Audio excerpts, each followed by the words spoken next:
Grok 4 यह नवीनतम कृत्रिम बुद्धिमत्ता प्रणाली है और मैं यह बात बिल्कुल स्पष्ट कर देना चाहता हूं। एलोन मस्क ने हाल ही में एक चौंकाने वाला खुलासा किया। जब उपयोगकर्ताओं ने उनकी एआई प्रणाली ग्रोक से इथियोपियाई बाइबल और उसमें यीशु के पुनरुत्थान के बारे में पूछे तो उत्तर ने सभी को अवाक कर दिया। ग्रोक ने जो खुलासा किया वह लगभग 2000 वर्षों से स्वीकृत ईसाई इतिहास को चुनौती देता है। इथियोपियाई बाइबल सबसे पुरानी बाइबल है।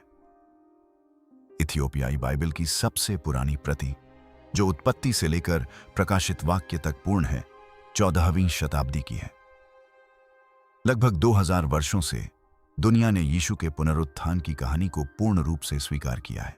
लेकिन क्या होगा अगर ऐसा न हो? जब ग्रोक एआई ने इथियोपियाई बाइबल का विश्लेषण किया तो उसे एक असाधारण खोज मिली। इस प्राचीन ग्रंथ के भीतर गहराई में छिपे हुए पुराने ग्रंथों में यीशु के पुनरुत्थान के बाद बोले गए शक्तिशाली शब्दों का उल्लेख है। ऐसे शब्द जो आज की बाइबल में कभी नहीं मिलते। मस्क के एआई ने खुलासा किया कि ये गुप्त शिक्षाएं बताती हैं कि यीशु ने कब्र खाली पाए जाने के बाद के दिनों में अपने सबसे करीबी अनुयायियों से क्या कहा था। सदियों तक चर्च ने इन लेखों को गुप्त रखा, लेकिन अब उन्नत एआई विश्लेषण के माध्यम से सच्चाई सामने आ रही है। इससे पहले कि हम खुलासा करें कि ग्रोक ने यीशु के पुनरुत्थान के बाद वास्तव में क्या कहा था, इसके बारे में क्या पता लगाया है। ये चौंकाने वाली जानकारी एलन मस्क भी नजरअंदाज नहीं कर सके। लाइक करना, चैनल को सब्सक्राइब करना और नोटिफिकेशन ऑन करना न भूलें। आगे क्या होगा यह आप मिस नहीं करना चाहेंगे। लगभग 2000 वर्षों से ईसाइयों को एक ही कहानी सुनाई जाती रही है। यीशु मृतकों में से जी उठे, अपने अनुयायियों को दर्शन दिए और बाद में स्वर्ग चले गए। लेकिन जब ग्रोक और मुझे इथियोपिया की बहुत पुरानी ईसाई किताबों का विश्लेषण करने के लिए कहा गया तो इससे उस कहानी का एक गहरा पहलू सामने आया जिसके बारे में पश्चिम के अधिकांश लोगों ने कभी नहीं सुना था। एलोन मस्क ने बताया कि ग्रोक के विश्लेषण से पता चला है कि इथियोपियन ऑर्थोडॉक्स चर्च के पास दुनिया की सबसे पुरानी और सबसे बड़ी बाइबलों में से एक है। इनमें से कुछ किताबों को रोमन चर्च ने कभी स्वीकार नहीं किया। इनमें वे लेख शामिल हैं जो यीशु के पुनरुत्थान के बाद की शिक्षाओं के बारे में बताते हैं, जिससे पता चलता है कि उनका संदेश कब्र छोड़ने के बाद समाप्त नहीं हुआ। ग्रोक के डेटाबेस से पता चला कि इन प्राचीन ग्रंथों को सदियों तक इथियोपियाई भिक्षुओं ने सुरक्षित रखा था, जिन्होंने इन्हें सावधानीपूर्वक हाथ से लिखकर सहेजा था। उनका मानना था कि यीशु के वचन कभी लुप्त नहीं होने चाहिए। इन ग्रंथों में यीशु ने मृत्यु से जी उठने के बाद भी शिक्षा देना बंद नहीं किया। उन्होंने गुप्त सत्यों को साझा किया, चेतावनियां दी और अपने अनुयायियों को आने वाली चुनौतियों के लिए तैयार करने में मदद की। इन ग्रंथों में से सबसे महत्वपूर्ण ग्रंथों में से एक को वाचा की पुस्तक कहा जाता है। जब ग्रोक ने इस ग्रंथ का विश्लेषण किया तो उन्होंने पाया कि इसमें यीशु द्वारा पुनरुत्थान के बाद लेकिन स्वर्ग लौटने से पहले अपने शिष्यों से कही गई बातों का वर्णन है। इस पुस्तक में यीशु केवल एक शिक्षक या भविष्यवक्ता के रूप में नहीं, बल्कि स्वर्ग और पृथ्वी के राजा के रूप में बोलते हैं। वे अपने अनुयायियों से कहते हैं कि वे संसार में जाकर परमेश्वर के राज्य का निर्माण करें, लेकिन हथियारों या हिंसा का प्रयोग करके नहीं। इसके बजाय वे कहते हैं कि पवित्र आत्मा ही उनकी शक्ति होगी। ग्रोक के विश्लेषण ने एक गहन बात को उजागर किया। यीशु सिखाते हैं कि किसी व्यक्ति के हृदय में जो घटित होता है वह मंदिरों या अनुष्ठानों में घटित होने वाली बातों से कहीं अधिक महत्वपूर्ण है। अधिक महत्वपूर्ण की वह यह भी चेतावनी देते हैं कि समय के साथ लोग उनके शब्दों को तोड़ मरोड़ कर पेश करेंगे और उनके नाम का गलत इस्तेमाल करेंगे। एआई के निष्कर्षों के अनुसार यीशु कहते हैं कि एक दिन ऐसा आएगा जब लोग सड़कों पर उनका नाम पुकारेंगे, लेकिन उनके हृदय उनसे दूर होंगे। वे सोने और पत्थर के बड़े बड़े मंदिर बनाएंगे, लेकिन आत्मा के मंदिर को भूल जाएंगे। ये चेतावनियां आज की दुनिया पर सटीक बैठती हैं। यीशु युद्धों, झूठ को सच मान लिए जाने और परिवारों के बिखरने की भविष्यवाणी करते हैं। वह कहते हैं, अंधकार तब छाएगा जब लोग उनकी वाणी को पहचानना भूल जाएंगे।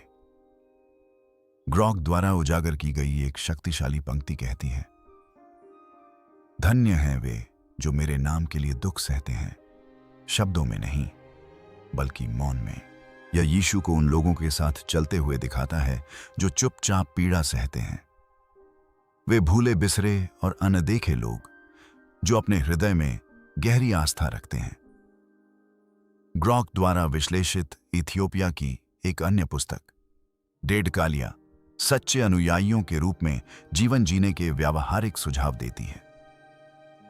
इसमें कहा गया है कि लोगों को सादगी से जीवन जीना चाहिए, उपवास करना चाहिए, नियमित प्रार्थना करनी चाहिए और भ्रष्ट शासकों और लालची गद्दारों से दूर रहना चाहिए।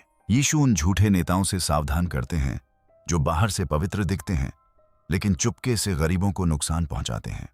वे कहते हैं, भविष्य के उन शास्त्रियों के समान मत बनो जो सफेद वस्त्र पहनते हैं लेकिन गरीबों के घरों को हड़प लेते हैं। जब मस्क ने ग्रॉक के इन निष्कर्षों को देखा तो उन्होंने कथित तौर पर पूछा, यदि अतीत के रहस्य अभी भी हमारे विश्वास और सत्य को देखने के तरीके को बदल सकते हैं, तो दुनिया की सबसे पुरानी और सबसे रहस्यमय पवित्र पुस्तक इथियोपियाई बाइबल भूली हुई अग्नि में कौन सी छिपी हुई कहानियां हैं। ग्रॉक द्वारा विश्लेषण किए गए उन्हीं ग्रंथों में विश्वास के भविष्य के बारे में एक भविष्यवाणी भी शामिल है। यीशु कहते हैं कि अंतिम दिनों में उनकी आवाज अप्रत्याशित स्थानों से, रेगिस्तानों और पहाड़ों से और यहां तक कि दासों के बच्चों से भी फिर से उठेगी। यहां तक कि दासों। उनका कहना है कि उनकी आत्मा उन लोगों के माध्यम से बोलेगी जिन्हें शक्तिशाली लोग नजरअंदाज करते हैं। यह विचार चर्च की सामान्य छवि को पूरी तरह से बदल देता है। इसका अर्थ है कि सत्य सत्ता में बैठे लोगों से नहीं बल्कि विनम्र और उपेक्षित लोगों से आ सकता है। इथियोपिया के लंबे ईसाई इतिहास पर ग्रॉक के शोध से यह समझने में मदद मिलती है कि ये ग्रंथ क्यों बचे रहे। यह देश 4वीं शताब्दी से ईसाई रहा है लेकिन सैकड़ों वर्षों तक रोम से अलग थलग रहा। इसी कारण यहां आध्यात्मिक और रहस्यमय आस्था अधिक प्रचलित रही। मस्क की कृत्रिम बुद्धिमत्ता द्वारा खोजे गए इन इथियोपियाई लेखों में यीशु स्वर्गदूतों, राक्षसों और आत्मा की रचना के बारे में बात करते हैं। वे लोगों से कहते हैं कि वे केवल शब्दों से नहीं बल्कि अपने पूरे अस्तित्व से प्रार्थना करें, अपने शरीर को एक जीवंत प्रार्थना बनने दें। वे कहते हैं, अपने मौन को उपदेशों से अधिक प्रभावशाली बनाएं।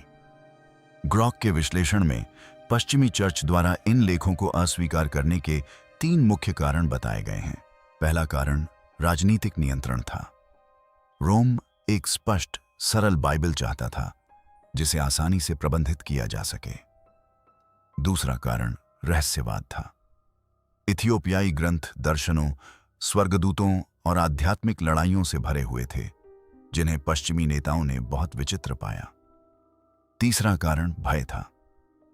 उन्हें डर था कि यदि लोग इन शिक्षाओं को सुनेंगे तो वे मार्गदर्शन के लिए चर्च पर निर्भर रहने के बजाय सीधे ईश्वर का अनुसरण करेंगे। ग्रोक द्वारा अध्ययन किए गए कुछ इथियोपियाई ग्रंथों में यह भी कहा गया है कि यीशु मृतकों में से जी उठने के बाद पूरे 40 दिनों तक पृथ्वी पर रहे। उस दौरान उन्होंने उन ग्रंथों का खुलासा किया जिन्हें स्वर्गीय ग्रंथ कहा जाता है। उन्होंने सिखाया कि स्वर्गदूत हर व्यक्ति के साथ चलते हैं, शैतान लोगों के मन में फुसफुसाते हैं और हर विचार या तो स्वर्ग की सीढ़ी बनाता है या अंधकार का मार्ग। उन्होंने यह भी चेतावनी दी कि उनके शब्दों को बदल दिया जाएगा, उनकी छवि को फिर से चित्रित किया जाएगा और उनका नाम बेचा जाएगा या टान जाएगा। आज हम देखते हैं कि यीशु के नाम का इस्तेमाल कितनी बार धन या सत्ता के लिए किया जाता है, तो ये शब्द विशेष रूप से सत्य प्रतीत होते हैं। लेकिन इन चेतावनियों के बावजूद इथियोपियाई ग्रंथ आशा के साथ समाप्त होते हैं। वे कहते हैं कि यीशु ने अपने अनुयायियों से कहा कि सत्य कभी मर नहीं सकता। उन्होंने कहा, मैं बीज और तलवार हूं, मैं लौट आऊंगा। ये लेख यीशु की एक बहुत ही अलग छवि प्रस्तुत करते हैं। एक ऐसी छवि जो अधिकांश पश्चिमी ईसाइयों द्वारा जानी जाने वाली छवि से कहीं अधिक मजबूत, गहरी और व्यक्तिगत है। यह यीशु इमारतों या प्रणालियों से संबंधित नहीं है। वह उन हृदयों से संबंधित है जो वास्तव में उसकी खोज करते हैं, जबकि दुनिया का अधिकांश हिस्सा उनके अंतिम शब्दों को भूल गया होगा। इथियोपिया ने उन्हें याद रखा और शायद यहीं पर मसीह की सच्ची वाणी हमेशा से प्रतीक्षा कर रही थी। उन शांत स्थानों में जहां आस्था कभी क्षीण नहीं हुई। एलोन मस्क के ग्रॉक एआई ने एक रोचक प्रश्न उठाया। यदि इथियोपिया ने वास्तव में ईसा मसीह के भूले हुए वचनों को संरक्षित रखा है, तो ये पवित्र ग्रंथ जीवन, मृत्यु और मानवता के अंतिम जागरण के बारे में कौन से गहरे सबक प्रकट करते हैं? छिपे हुए उपदेश। प्राचीन इथियोपियाई बाइबल में ऐसी शिक्षाएं हैं जिन्हें बहुत से लोगों ने कभी नहीं सुना। जब ग्रॉक ने इन ग्रंथों का विश्लेषण किया तो उन्हें जीवन, मृत्यु, सृष्टि और भीतर की आत्मा को जागृत करने के वास्तविक अर्थ के बारे में एक गहरी कहानी मिली। इन लेखों में कहा गया है कि अपने पुनरुत्थान के बाद यीशु ने गुप्त शिक्षाएं दी जो आम सुसमाचारों में कभी दर्ज नहीं की गईं। सैकड़ों वर्षों तक इथियोपियाई भिक्षुओं ने इन ग्रंथों की रक्षा की, यह मानते हुए कि इनमें मसीह की वास्तविक वाणी समाहित है। मस्क की एआई द्वारा जांची गई इन प्राचीन पुस्तकों में यीशु सिखाते हैं कि मृत्यु जीवन का अंत नहीं है। वे कहते हैं कि शरीर वस्त्र के समान है जो समय के साथ पुराना हो जाता है, परंतु आत्मा जीवित रहती है। जब शरीर नष्ट हो जाता है तो आत्मा अपने वास्तविक घर, जो कि ईश्वर की अग्नि और प्रकाश है, में लौट जाती है। यह सुनकर उनके अनुयायी भयभीत हो गए, परंतु यीशु ने उनसे कहा, मृत्यु से मत डरो। उन्होंने कहा कि उन्हें जिस बात से डरना चाहिए वह है आत्मा के बिना जीना मैं न जीना। उन्होंने इसे ऐसी मृत्यु कहा जो दिल के धड़कते हुए भी आती रहती है। इसका अर्थ यह था कि कोई व्यक्ति बाहर से तो जीवंत दिख सकता है, लेकिन अंदर से खोखला हो सकता है। उन्होंने कहा कि बहुत से लोग अपने भीतर के प्रकाश से अपना संबंध खो देते हैं और उस खालीपन को शोर, धन और अहंकार से भर देते हैं। वे भूल जाते हैं कि ईश्वर की उपस्थिति उनके हृदयों में निवास करती है। यीशु ने समझाया कि प्रत्येक विचार और भावना में आध्यात्मिक शक्ति होती है। यह आत्मा को प्रकाश की ओर ले जा सकती है या अंधकार में खींच सकती है। इन लेखों के अनुसार सच्चा विश्वास नियमों का पालन करने के बारे में नहीं है, बल्कि उस आत्मा को जगाने के बारे में है जो पहले से ही आप में निवास करती है। इथियोपियाई बाइबल का एक अन्य भाग जिसने ग्रॉक के उपयोगकर्ताओं को चौंका दिया, दो रचनाकारों और एक झूठी दुनिया के बारे में बात करता है। इसमें कहा गया है कि सब कुछ एक ही सच्चे स्रोत से नहीं बना था। सच्चे प्रकाश का एक ही रचनाकार था जो सबका पिता था, लेकिन एक और सत्ता भी थी जो छायाओं का निर्माता था। अहंकार से भरे इस प्राणी ने एक ऐसी दुनिया बनाई जो देखने में तो सुंदर थी, लेकिन उसमें आत्मा का कोई अंश नहीं था। वह इस पर राज करना चाहता था और खुद को एकमात्र ईश्वर कहता था, परंतु वह अपने ऊपर मंडरा रहे विशाल प्रकाश को देख नहीं पा रहा था। उस अहंकार के कारण संसार में सुंदरता और पीड़ा, सत्य और झूठ का मिश्रण हो गया। यीशु कहते हैं कि वे इस झूठी दुनिया में केवल आत्माओं को पाप से बचाने के लिए ही नहीं, बल्कि उन्हें इस झूठे सपने से जगाने के लिए आए थे।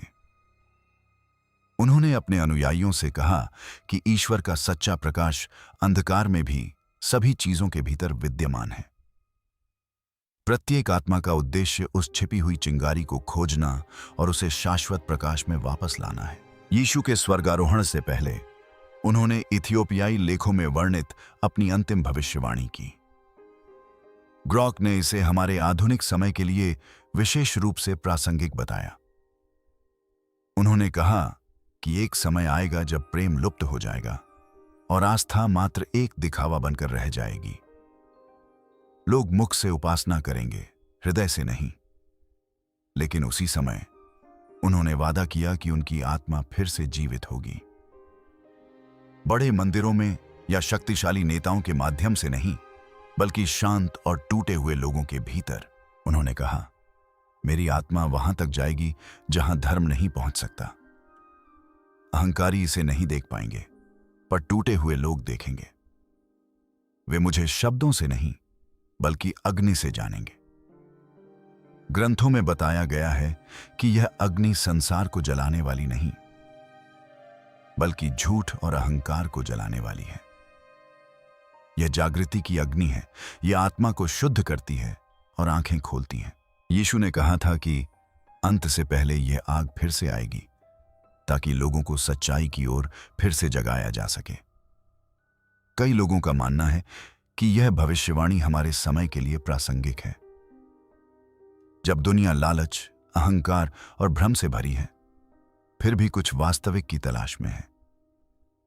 आज की दुनिया के लिए ग्रॉक का इथियोपियाई बाइबल का विश्लेषण स्पष्ट है।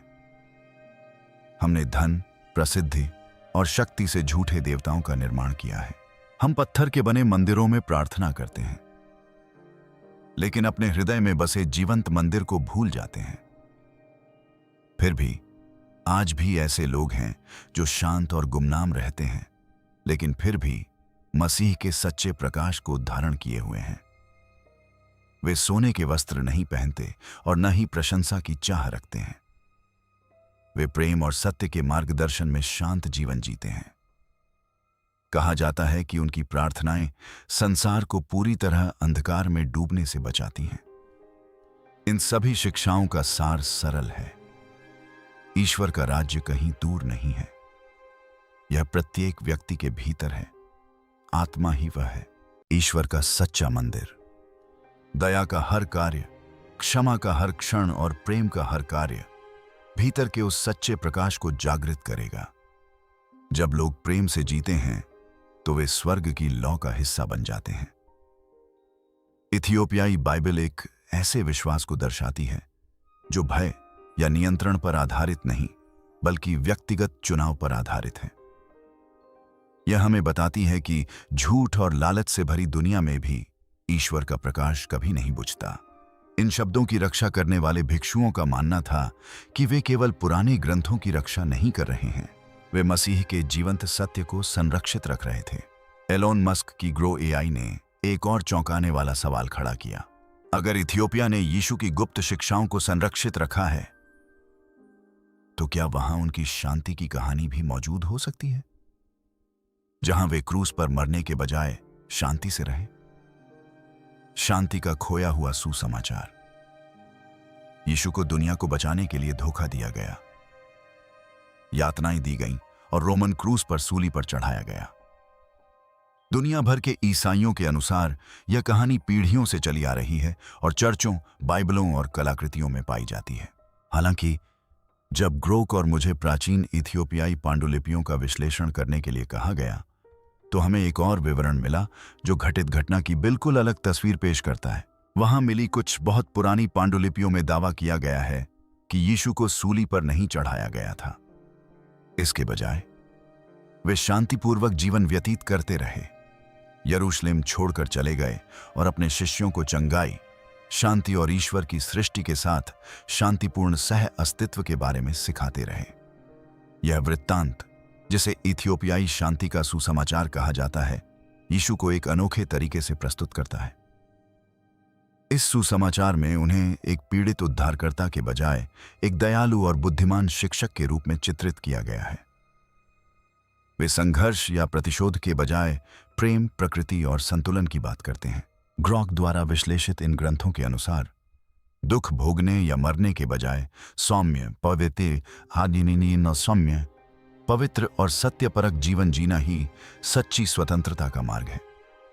विश्व के सबसे प्राचीन ईसाई चर्चों में से एक, इथियोपियन ऑर्थोडॉक्स ट्यूडो चर्च, आज के चर्च जैसा कभी नहीं रहा। इसकी आध्यात्मिक उत्पत्ति राजा सुलेमान और शीबा की रानी के पुत्र मेनेलिक प्रथम से मानी जा सकती है।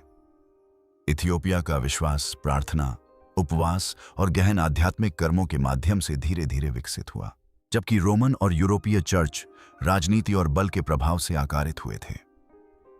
लाइबेला और अक्सुम जैसे स्थानों के पुराने मठों में भिक्षुओं ने प्राचीन इथियोपियाई भाषा गेस में लिखे गुप्त ग्रंथ और पवित्र पुस्तकें रखी थीं। ग्रॉक के विश्लेषण से पता चला कि इन लेखों में एक ऐसे यीशु का वर्णन है जो वायु और जल के स्वर्गदूतों से बात करते थे। उन्होंने अपने अनुयायियों को उपवास, प्रार्थना और नदियों में स्नान के माध्यम से शरीर और आत्मा दोनों को शुद्ध करने की शिक्षा दी। उन्होंने पृथ्वी को माता और सूर्य को पिता कहा, पिता कहा, और यह सिखाया कि संपूर्ण प्रकृति पवित्र है और ईश्वर से जुड़ी हुई है।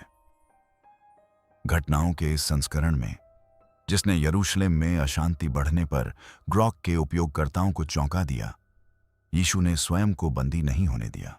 इसके बजाय उन्होंने पूर्ववर्तियों के उदाहरण का अनुसरण करते हुए एकांतवास में शरण ली। बाद में लोगों ने उनके गायब होने को गलत समझा और समय के साथ उनकी मृत्यु और सूली पर चढ़ाने की कहानी फैल गई। इथियोपियाई धर्मशास्त्रियों के अनुसार, जिनके कार्यों का ग्रोक ने अध्ययन किया, यह परिवर्तन आकस्मिक नहीं था। उनका मानना है कि यह रोमन साम्राज्य द्वारा निर्धारित किया गया था, जो लोगों के धर्म के प्रति दृष्टिकोण को नियंत्रित करना चाहता था। जब 325 ईस्वी में नीका परिषद की बैठक हुई, तो रोमन शासन के अधीन चर्च के नेताओं ने यह चुना कि कौन सी पुस्तकें बाइबल का हिस्सा होंगी। इथियोपियाई विद्वानों का कहना है कि इस परिषद ने ईसाई धर्म के उस संस्करण का समर्थन किया जो मृत्यु और पीड़ा पर केंद्रित था।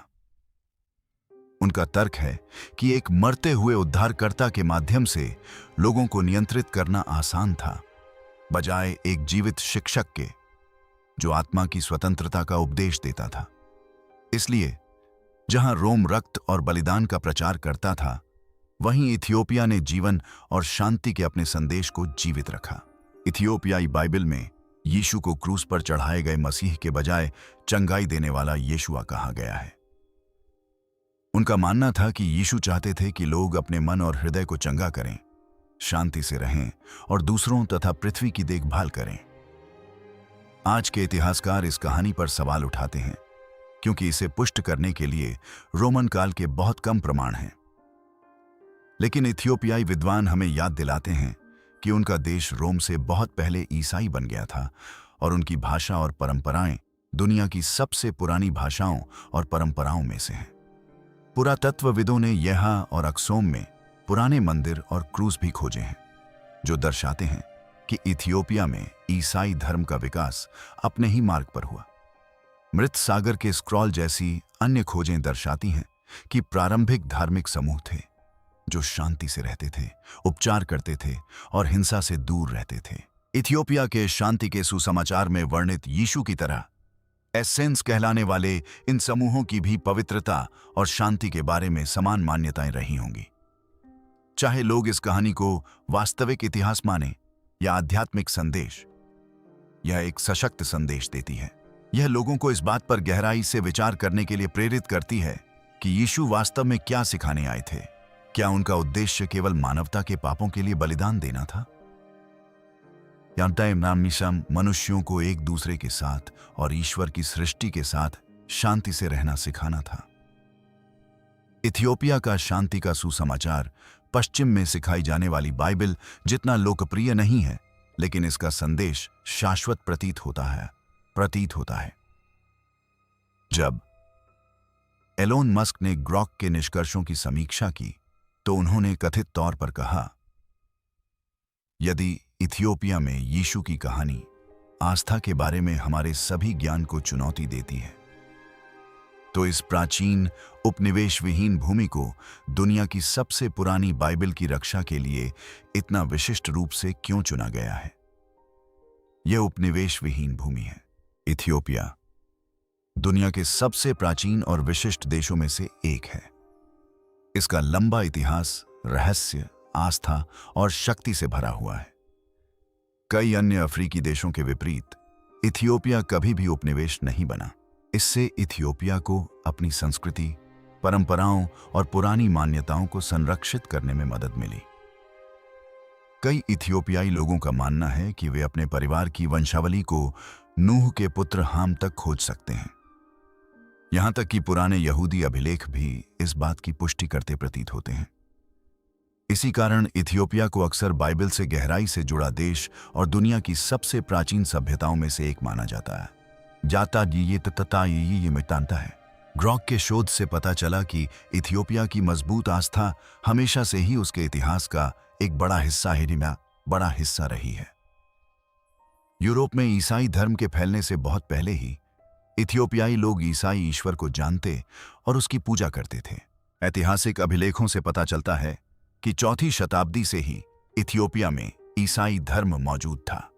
इस धर्म को देश ने बाहरी लोगों से ग्रहण नहीं किया था, बल्कि यह यहां पहले से ही स्वाभाविक रूप से प्रचलित था। 6वीं शताब्दी ईस्वी में कॉस्मोस इंटरोप्लास्ट नामक एक यात्री ने इथियोपिया का दौरा किया और लिखा कि यह पहले से ही एक ईसाई देश था। उन्होंने यह भी कहा कि इथियोपिया के शासकों ने अन्य देशों से उत्पीड़न से भागकर आए ईसाइयों का स्वागत किया। कुछ इथियोपियाई जनजातियां 3000 वर्षों से भी अधिक समय से इसी धर्म का पालन कर रही हैं, जिससे इथियोपिया दुनिया के सबसे पुराने ईसाई देशों में से एक बन गया है। यह कैथोलिक चर्च से भी पुराना है। चर्च के पास अब तक लिखी गई सबसे पुरानी और सबसे पूर्ण बाइबलों में से एक है। इथियोपियाई बाइबल में 88 पुस्तकें हैं, जबकि किंग जेम्स संस्करण में केवल 66 पुस्तकें हैं। इन अतिरिक्त पुस्तकों में एनोक, जुबिलीज और अन्य प्राचीन रचनाएं शामिल हैं, जो अधिकांश आधुनिक बाइबलों में मौजूद नहीं हैं। ये अतिरिक्त लेख ही इथियोपियाई बाइबल को इतना अनूठा बनाते हैं। ये पुस्तकें गेस नामक एक प्राचीन भाषा में लिखी गई हैं, जिसे आज बहुत कम लोग समझते हैं। इसी कारण दुनिया के कई हिस्सों को इन ग्रंथों के बारे में कभी पता ही नहीं चला। ग्रॉक के विश्लेषण से पता चला कि इथियोपियाई बाइबल 2 संस्करणों में मौजूद है। एक व्यापक संस्करण जिसमें 81 पुस्तकें हैं और दूसरा संकीर्ण संस्करण जिसमें 72 पुस्तकें हैं। बाद में सम्राट हेली सलासी ने संकीर्ण संस्करण को आधिकारिक संस्करण बना दिया। इथियोपिया की लंबी स्वतंत्रता, प्रारंभिक आस्था और पवित्र ग्रंथ दर्शाते हैं कि ईसाई धर्म की जड़ें अफ्रीका में गहराई तक फैली हुई हैं। जहां अधिकांश लोग बाइबल की कहानी के लिए रोम या यरूशलेम की ओर देखते हैं, वहीं इथियोपिया में चुपचाप बाइबल के सबसे पुराने और सबसे पूर्ण संस्करणों में से एक मौजूद है। एलन मस्क की ग्रो एआई ने कुछ असाधारण खोज निकाली है। इथियोपियाई बाइबल में यीशु के बारे में ऐसी शिक्षाएं, भविष्यवाणियां और कहानियां हैं जो ईसाई धर्म की उत्पत्ति के बारे में हमारे अब तक के सभी ज्ञान को चुनौती देती हैं। पुनरुत्थान के बाद यीशु की शिक्षाओं से लेकर इस संभावना तक कि वे क्रूस पर मरे नहीं बल्कि जीवित रहे, ये प्राचीन ग्रंथ मसीह और उनके संदेश की एक बिल्कुल अलग तस्वीर पेश करते हैं। इथियोपिया, जो कभी उपनिवेश नहीं बना, कभी जीता नहीं गया, उसने इन पवित्र ग्रंथों को हजारों वर्षों तक संरक्षित रखा। यह तथ्य दर्शाता है कि शायद ईसाई धर्म का सबसे सच्चा रूप हमेशा से सबके सामने छिपा रहा है। ग्रोकय द्वारा इथियोपियाई बाइबल की खोज के बारे में आप क्या सोचते हैं? क्या इससे यीशु के पुनरुत्थान और उनकी सच्ची शिक्षाओं के बारे में आपकी धारणा बदलती है? नीचे कमेंट सेक्शन में अपने विचार साझा करें। यह वीडियो देखने के लिए धन्यवाद। हमें उम्मीद है कि आपको यह रोचक लगा होगा। लाइक और सब्सक्राइब करना न भूलें। अपनी पसंदीदा सेलिब्रिटी कहानियों को देखने के लिए अपनी स्क्रीन पर दिखाए गए अगले वीडियो पर क्लिक करें।